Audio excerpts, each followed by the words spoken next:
Hello everyone, welcome to biology class. This is the second part of transcription. In this we will discuss how transcription vary in organism. Variation in transcription with reference to prokaryotes and eukaryotic organisms.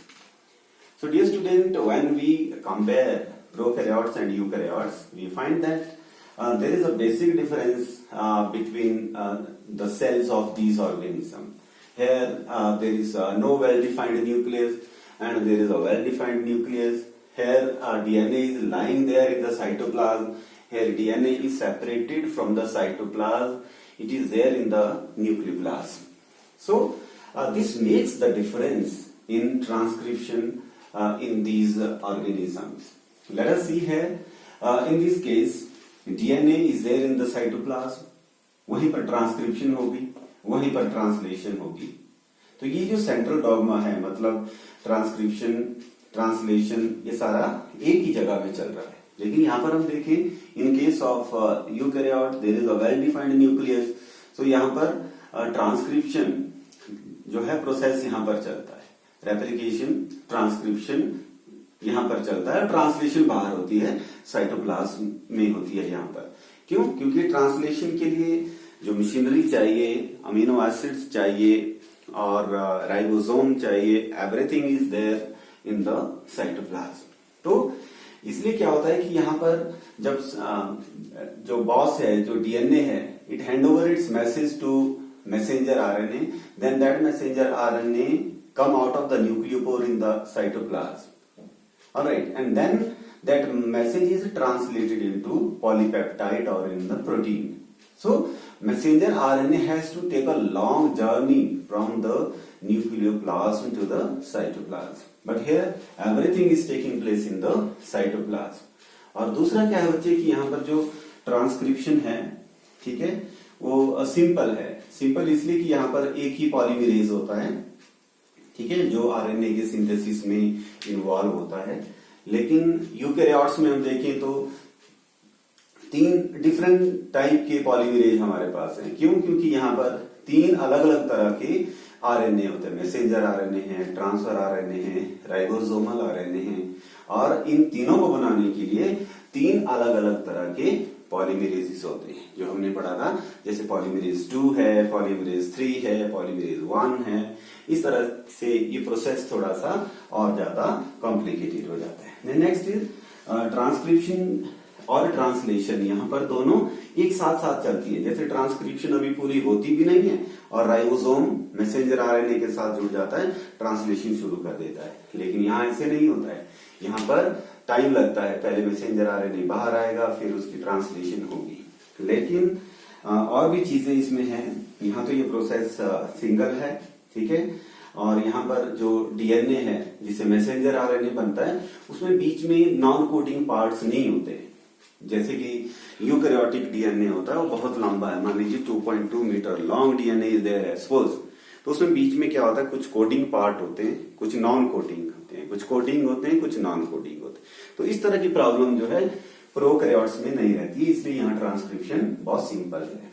लेकिन eukaryotes में क्या हो जाता है, यहाँ पर एक तो 3 तरह के आरएनए, 3 तरह के पॉलीमरेजेस. फिर उसके बाद क्या होता है कि जो टेम्पलेट स्ट्रैंड है डीएनए का, जिससे आरएनए बनना है, उसमें हम देखें तो क्या होता है कि कोडिंग और नॉन कोडिंग सीक्वेंस होते हैं, जिनको हम एक्सॉन और इंट्रॉन बोलते हैं जेनेटिक की भाषा में. Right, exon is that part of DNA which express itself, जिसके पास किसी ट्रेट के लिए, जिसके पास इंफॉर्मेशन है, मीन. और इंट्रॉन जो है, जो अपने को एक्सप्रेस नहीं कर पाते, जिनमें ट्रेड्स के लिए इंफॉर्मेशन नहीं है. तो इस तरह से डीएनए में ये पार्ट्स होते हैं. देखिए ये exon, intron, exon, intron. Mean exon are interrupted here and there by non coding sequence is called intron. तो जब इससे मैसेंजर आरएनए जब आगे बनता है, तो ये जो कोडिंग नॉन कोडिंग पार्ट्स हैं, ये भी डीएनए आरएनए में चले जाते हैं. क्योंकि डीएनए की कॉपी तो मैसेंजर आरएनए बन रहा है, तो उसमें भी ये नॉन कोडिंग सीक्वेंसेस जो हैं इसमें आ जाते हैं. लेकिन यहाँ पर क्या होता है, बहुत इंपॉर्टेंट एक्टिविटी होती है, स्प्लाइसिंग होती है.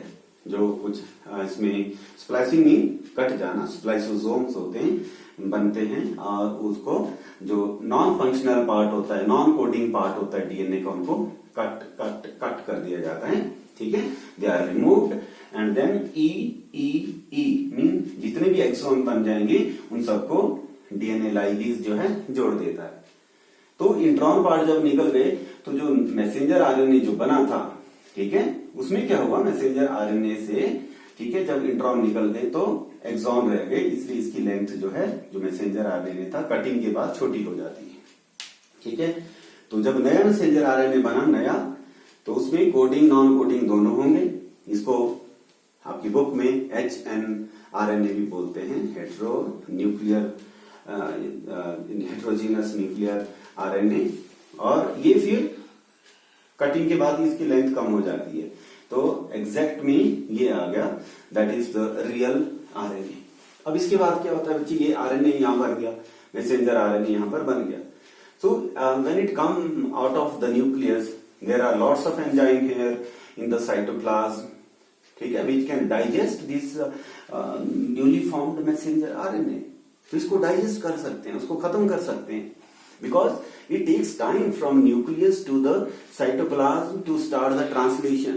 तो तब तक ये ट्रांसलेशन जब तक इसकी शुरू होगी तब तक जो है एंजाइम्स को टाइम मिल जाता है, दे कैन डाइजेस्ट, वो खत्म कर देंगे इसको।